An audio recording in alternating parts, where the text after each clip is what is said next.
Hello दोस्तों। आज मैं आपको ना एक बहुत इंटरेस्टिंग स्टोरी सुनाता हूँ। मेरी पर्सनल स्टोरी है और इसमें फाइनेंस इन्वॉल्व है, इसके लिए थोड़ा ध्यान से सुनिएगा। एक्चुअली मैं और मेरा एक दोस्त था। हम दोनों जब एल&टी में जॉब करते थे उस समय की ये स्टोरी है। तो एक्चुअली हम लोग उधर हॉस्टल में रहते थे। हॉस्टल में मैं जब स्टार्टिंग किया कैरियर का तो मैं शिफ्ट में रोटेशन रहता था। मेरा फर्स्ट सेकंड थर्ड शिफ्ट चलते थे। ओके। तो जब मेरा सेकंड शिफ्ट रहता था ना, सेकंड शिफ्ट मतलब मेरे को 2 बजे निकलना रहता था, 3:30 बजे से शिफ्ट चालू होता था और वो तकरीबन मुझे ध्यान है जहाँ तक 12 बजे तक चलता था शायद। हाँ। तो ये टाइम ऐसा था कि मेरे जो फ्लैट पार्टनर थे, जहाँ पे हम लोग वो रूम में 3 लोग रहते थे एक्चुअली। एक इनसाइड में रूम था और एक हॉल था। हॉल में 2 जन रहते थे, एक इनसाइड वाले रूम में रहता था। तो हम तीनों लोगों का जब ऐसा रूटीन रहता था कि मेरी सेकंड शिफ्ट है और उनमें से 2 लोग जनरल शिफ्ट में रहते थे। तो जब वो लोग आ रहे होते थे मैं सोया हुआ रहता था और जब मैं कंपनी जा रहा होता था मुझे कोई नहीं मिलता था। मतलब वो टाइमिंग ऐसा था। उस पीरियड में एक मस्त वाक़या हुआ कि जो इनसाइड में जो रूम था उसमें जो दोस्त रहता था ना,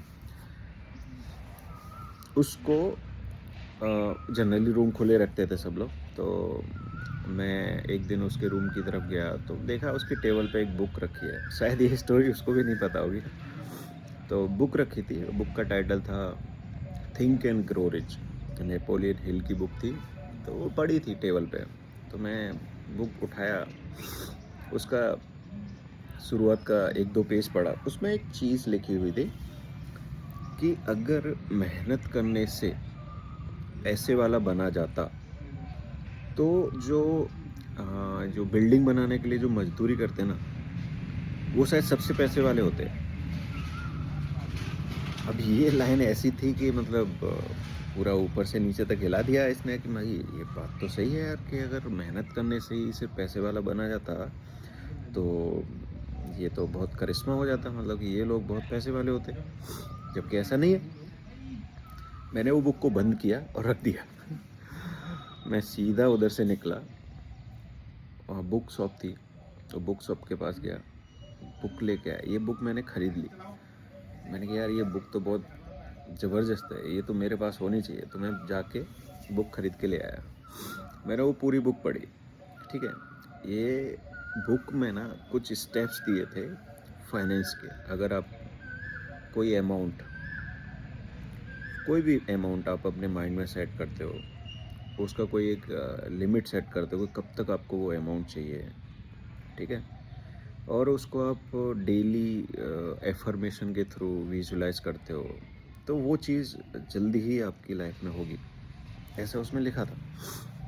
आप यकीन मानो, अभी तो मेरे सबकॉन्शियस माइंड और इस सब के बारे में बहुत पता है, उस समय मुझे कुछ भी नहीं पता था। बट वो बुक में मुझे फेथ था कि ये जो बोल रहा है ना ये होगा। तो उसमें कोई चैप्टर है, पार्टिकुलर स्टेप्स दिए हैं। ऐसे स्टेप 1, आप कितना अमाउंट चाहते हो। जैसे ऐसा नहीं कि जैसे मुझे बहुत बड़ा अमाउंट चाहिए। आप वो अमाउंट मतलब डिस्क्राइब करो। 5 लाख चाहिए, 10 लाख चाहिए, 1 लाख चाहिए, 1 करोड़ चाहिए, 10 करोड़ चाहिए, जो भी है, मतलब आपको अमाउंट डिसाइड करना है। फिर वो अमाउंट ऐसा नहीं कि मतलब कोई भी इनफाइनाइट टाइम रख दिया कि कभी भी चाहिए, नहीं। आपको उसकी एक टाइमलाइन सेट करनी है, कब तक चाहिए। ठीक है। मतलब जैसे 2027 तक चाहिए या 2030 तक चाहिए। मतलब कोई भी 2 साल 5 साल, वो आपका टाइम लाइन है। मतलब जो सबकॉन्शियस वे है उसमें ये टाइम लाइन कोई मायने नहीं रखता, वो आपका टाइम लाइन है। ठीक है। और इस चीज़ पे फेथ रखना है।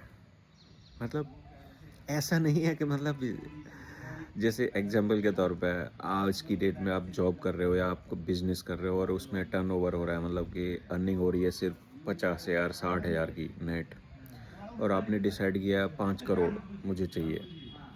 तो एक्चुअली क्या होता है, ये कॉन्शियस माइंड है ना, ये कैलकुलेशन करके आपको अभी का अभी प्रूव कर देगा कि आप गलत सोच रहे हो।